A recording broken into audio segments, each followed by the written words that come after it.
You ever been on one of those brutally awkward car rides where a few of you are piled in there and maybe your Uncle Walter is driving and things are going fine and you're all stuck in the vehicle, like there's no getting out of it, you're all going to the same destination, you got no alternative, you're going to be together for a while, and Uncle Walter starts going on and on about whatever, and most of the conversation's fine, but he's got some opinions and ideas and reads on the world, and because there's nowhere to escape to, you all just have to listen to it, and then it's over, and you're like, huh. And you try to move forward, but there's still all that stuff Uncle Walter said is still hanging out there. And at that point, really whatever happens next, whether it's changing the subject or diving deeper into it or arguing or trying to have an awkward laugh to make it go away, there's nothing you can do. It's all in response to whatever that big thing was that just got said.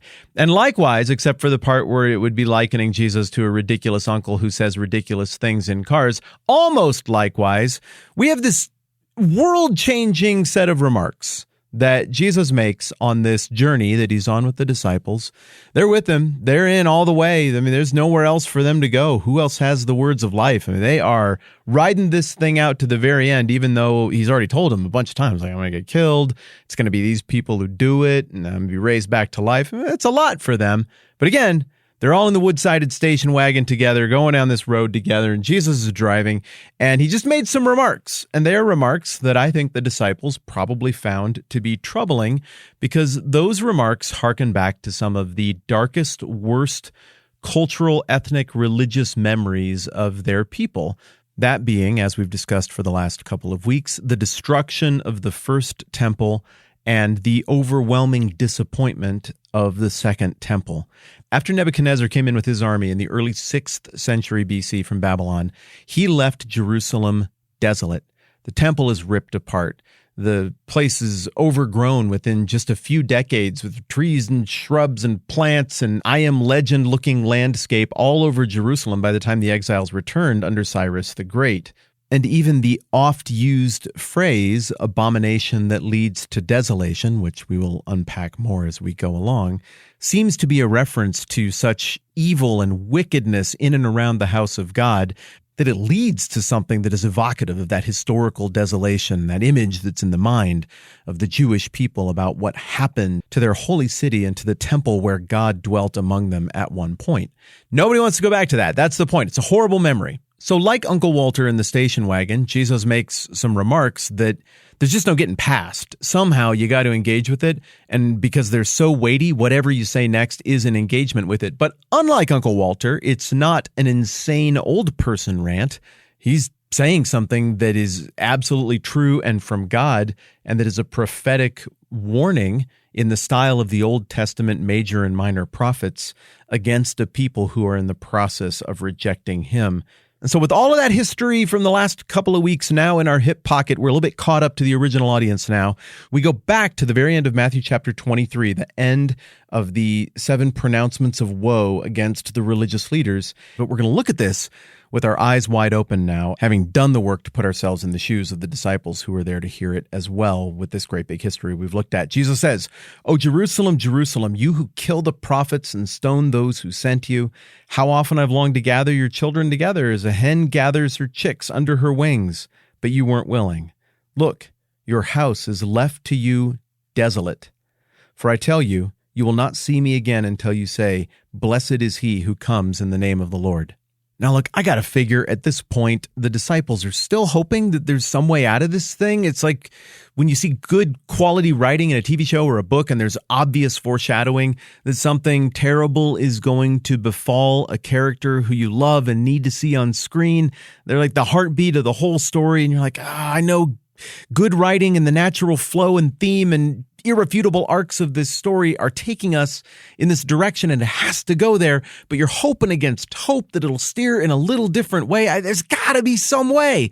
I think that's where the disciples are at. And I also think when Jesus starts saying this stuff about the temple, maybe deep down they're like, oh no, come on. There's just stuff that you can't say that.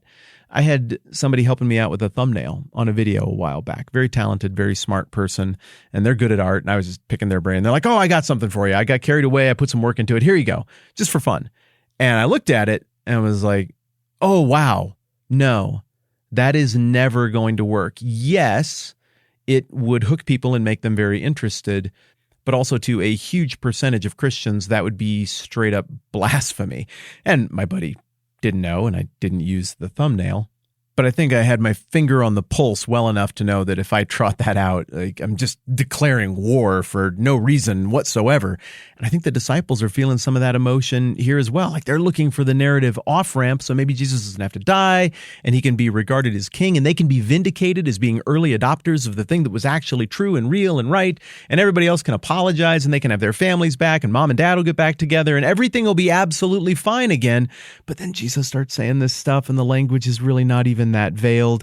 He burned that bridge, Homer Simpson, with a lighter style with the Pharisees and religious leaders, and then he caps it off, turning a phrase that clearly, in the parlance of this day and age, means the destruction of the temple and Jerusalem left desolate in a way that would remind everyone of what happened after Nebuchadnezzar's invasion. And in this moment, I think they realize, this ship has sailed. What do we do? What do we do? But it's just hanging out there, and they're all in the metaphorical station wagon together, and somebody's got to do something or say something. And so then this is what you get. Jesus left the temple, this is chapter 24, and was walking away when his disciples came up to him to call his attention to these buildings. Before I read the next part, like, if I'm reading it right this way, and there are a few different ways to read it that we're going to explore, but if I'm reading it right this way, then they're like, oh, like, look at how happy that is. It could be a pity if anything happened to it because it's great. Like, there's got to be another way. Like, maybe you didn't mean to say all the things that you were just saying. Maybe you're not familiar with all of the stories and how that's going to register with everybody. Like, that's not going to work. You're not going to be vindicated that way. People are going to be mad. The polls are not going to turn in your favor. So just look how pretty this is. Let's just think about that for a minute. Maybe we could do some happy things in the station wagon. And then Jesus replies, as we looked at a few weeks back in verse 2, do you see all these things? And the disciples are like, no, don't double down. Don't say it again. Don't say it again. Don't say it again. I tell you the truth. Not one stone here will be left on another. Every one will be thrown down. This is the equivalent of when the angry Twitter mob comes after whoever is supposed to be in trouble on this given week, and that person, instead of falling all over themselves to apologize and say how very, very sorry they are to people who don't even actually hold the values they're angrily demanding apologies for violating, Jesus' response here is the opposite. This is the rare one. It's the defiant one where it's like, yeah, no, not sorry. My only regret, if it could be said to be a regret, is that you didn't fully understand how absolutely specifically and intentionally I was trying to say what I was saying. The temple, in case you missed it, with all of that history and all that it means and all of its significance, I'm telling you, is going to be torn apart stone by stone, brick by brick. As people conceive of a building in ruins, so this will be a building in ruins. Now, look, possibly I'm reading where the disciples are at all wrong on this one, but the way Jesus replies to them, the way he answers the questions that come next indicates to me that this is difficult for them.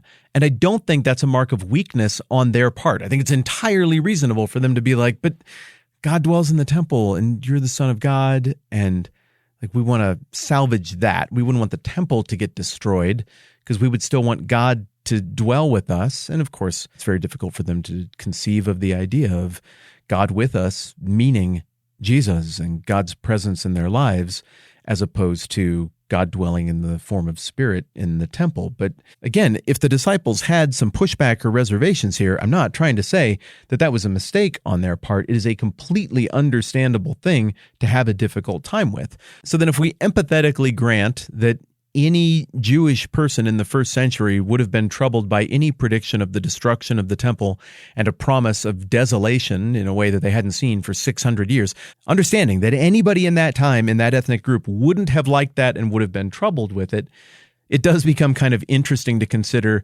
what's going on socially here as they make their way across to the Mount of Olives. I suppose option number one is the disciples are pointing to the buildings and they're really big, and Jesus said the stuff he said, but they're kind of replying with, but it's a really big building. Like, it would be super hard to knock that over. So I don't know. And this would be the equivalent of the argument from the backseat of the station wagon with Uncle Walter that like, I'm not quite sure I trust your math on that. I'm not sure this is possible as you might think, Uncle Walter. Another possibility here is that they're just trying to make some kind of tension-breaking, awkward chit-chat, like the role that Aunt Lucille in the passenger seat might play here, where it's like, well, but can't we all agree that cookies are delicious? Who wants some of those? It's an important role to play. Maybe this is the old change-up to lighten the mood a little bit. Maybe the disciples are coming back and they're saying this with a degree of firmness, and what they're really asking by pointing back to the grandeur of the temple and its buildings is, like, Jesus, you don't mean like literally destroyed, though, obviously, right? Like, this is a metaphor or like one of those cryptic things you say, because like we're on your team, but we wouldn't want the temple to get like destroyed. That would be horrible. Or I suppose another possibility is that maybe a few disciples kind of caught it and they were like, oh, whoa, that's a really big deal. There's no coming back from this. But maybe some of the less mature ones are just bobbing along in the backseat of the station wagon and they're like, what? Temple? Okay, whatever. But look at the buildings. This is really neat. I'm so glad we're all together. I suppose there's also a fifth social possibility here, which I have to acknowledge, and that is, even though the disciples really wouldn't like the idea of the destruction of the temple, they have been ostracized and threatened and will face the whip and the flog, and every single one of them is going to end up getting executed, dying a violent death, other than John. This is not an easy road for them. They heard what Jesus said in Matthew 10 about what they were going to go through if they stuck with him and were ambassadors of his kingdom. And maybe fifth option here is they don't get it. They're a little troubled by what he said. But also maybe there's that little flash of vengeance that we saw manifest in James and John when the Samaritans weren't very interested in hanging out with Jesus. And they were like, well, should we just burn them with fire from heaven? What should we do? Maybe that's there a little bit too. And they're like, okay, well, let's just burn the whole thing down then. Fine. Maybe they found it to be somewhat satisfying. I think what you really probably have here is Jesus said some stuff that everybody knows there's no coming back from. Everybody knows the course is set, and now they can kind of see the roadmap for how it's going to end up, why it's going to end up where it ends up. You're socially smart. You get it. There's a ton of dynamics going on here. There's a lot in play.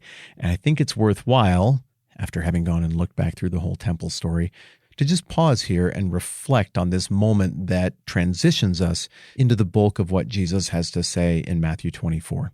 I like you. I appreciate you. I look forward to this every day. I'm Matt. This is the 10-Minute Bible Hour podcast. Let's do this again soon.